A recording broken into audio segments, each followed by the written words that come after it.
Allô tout le monde, je suis en forêt aujourd'hui pour me réaliser un rabbit stick ou throwing stick, dans le fond un bâton lancé, un genre d'évolution du boomerang. Et puis vous savez que j'aime les armes de chasse primitives, donc on va regarder comment est-ce qu'on peut réaliser ça ensemble aujourd'hui. Il suffit de trouver la bonne essence de bois, la bonne forme de bois, et puis avec quelques outils, d'enlever de la matière dans le but de réaliser celui-ci.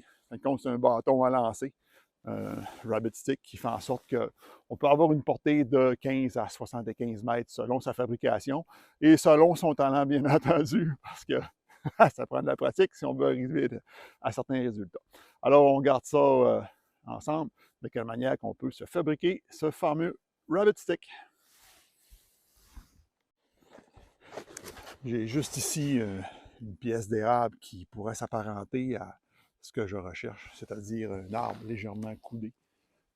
Donc, ça serait bien, sauf que quand on regarde la partie, il y a vraiment une torsion dans celui-ci qui va peut-être compliquer la confection.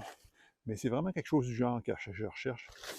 Peut-être qu'il manque un peu aussi de diamètre, donc une dizaine de centimètres serait plus approprié pour ce que j'aurais besoin. Donc, je continue ma recherche. Autre pièce intéressante, ce boulot pourrait pas mal correspondre à ce que j'ai besoin. Mais qui dit boulot dit bois franc. Qui dit bois franc dit pièce plus lourde. Donc, je vais continuer mes recherches, mais celui-ci me plaît. Le diamètre correspond à mes besoins. Je continue à rechercher, sinon, ben, je reviendrai prendre celui-ci.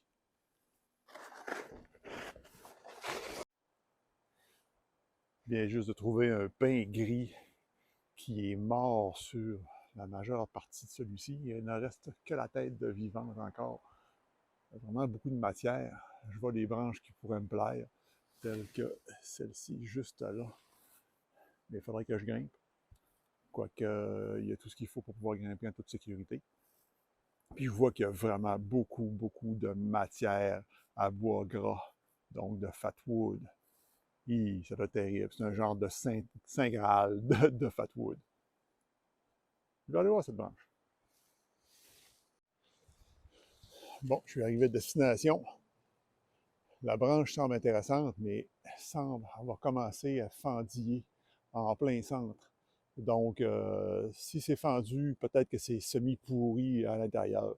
Donc, ça ne conviendra pas, malheureusement. La forme était belle, par contre, mais ça ne conviendra pas.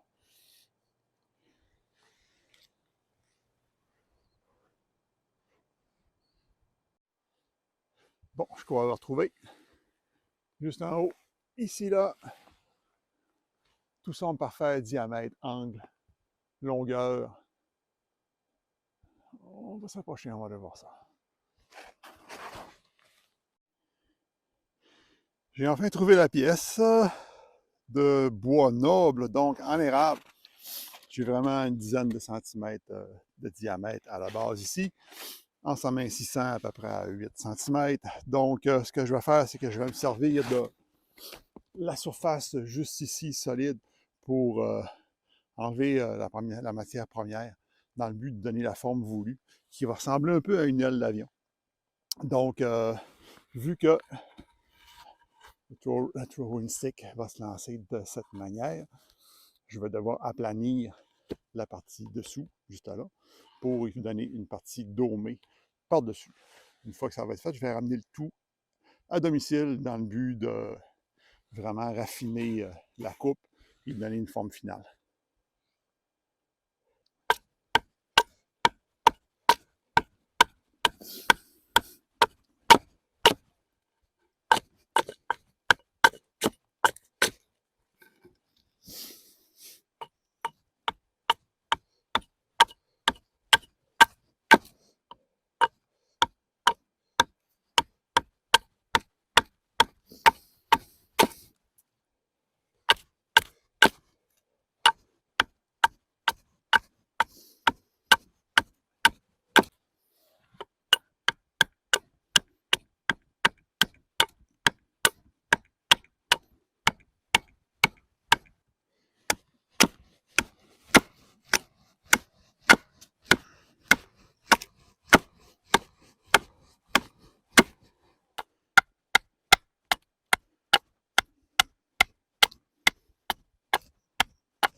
suis en train de planir jusqu'au centre pour donner la forme vraiment plate de l'aile, parce que c'est dans ce sens que je vais lancer. Donc, ça prend la surface plate directement dessous.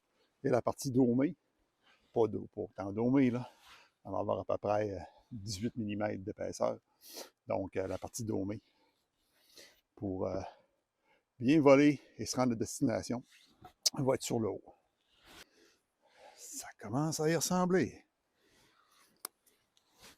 Nice. C'est beau, ça. La pièce est saine, pas de pourriture. Ça va être de toute beauté.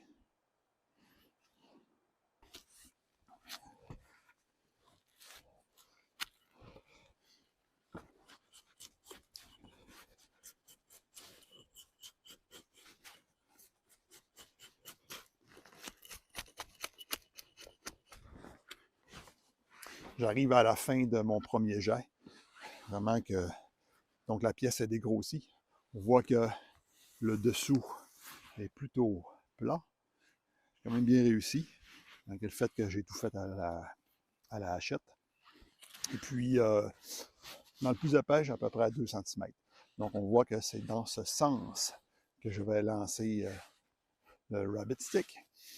Maintenant, qu'est-ce qu'il reste à faire? C'est encore enlever un peu de matière pour lui donner sa forme, pas finale, mais avancée, on va dire, avant que la pièce s'en aille au séchage pour quelques semaines, pour éviter que le tout fende. Donc, on lui donne sa matière, pas sa matière, mais sa forme première. On laisse sécher. Après ça, ben, on va tomber dans la finition, puis la finition va probablement se faire au petit couteau bushcraft. J'imagine que c'est ce que ça va donner. Alors, à suivre. Yes, on est rendu là. Pour l'instant, ben, j'enlève encore un peu de matière.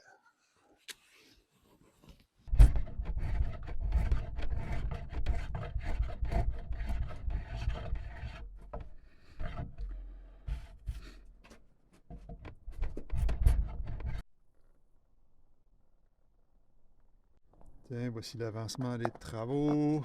Alors, j'ai dégrossi le tout avec cet outil à 2 mains. On voit que le dessous est quand même pas mal plat.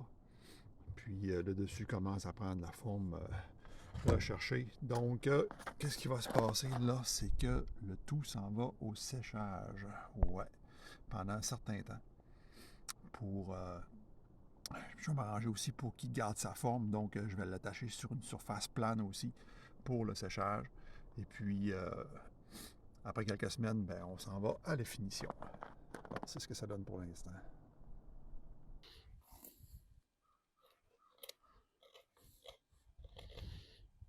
Bon, ben bien, après quelques semaines de séchage, j'ai fait un essai de vol. Ça s'est super bien passé. La chose fonctionne. Maintenant, tout ce qu'il me reste à faire, c'est un peu de finition. Parce que j'ai fait voler, oui, brut, mais avec un peu de finition, ça va sûrement améliorer sa ligne. Puis là, ça se passe plutôt bien. Alors, je m'attarde justement à cette partie finition avant le sablage et le vol final pour les essais.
Eh bien, ça y est, voici le produit fini.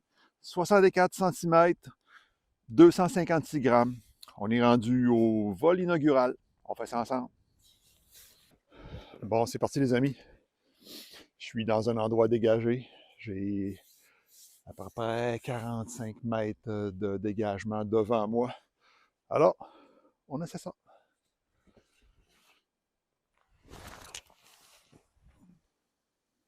Ouais, pas mal. Beau vol. On recommence, on essaie ça à nouveau. Voler à peu près une trentaine de mètres.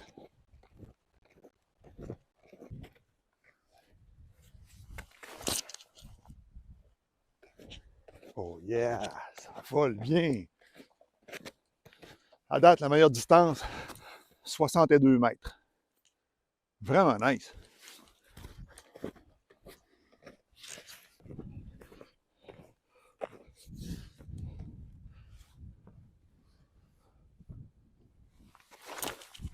Oh yeah! Oh oui, oui, oui! Ça, c'est bon. Plus d'inertie, plus de rotation, meilleure précision, meilleure distance.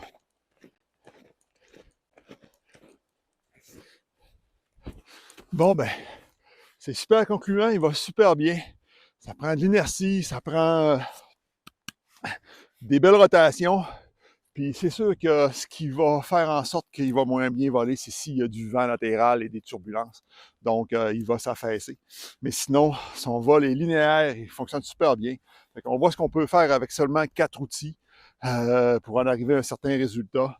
Puis, au niveau, on va dire, chasse primitive, ben, ça pourrait être un outil à considérer. Ça prend quand même un peu de travail pour y en arriver et bien de la pratique pour avoir une certaine précision. Mais je suis plutôt enchanté. Donc, à vous d'essayer d'en faire autant et de vous pratiquer si jamais le projet vous tente. Salut tout le monde!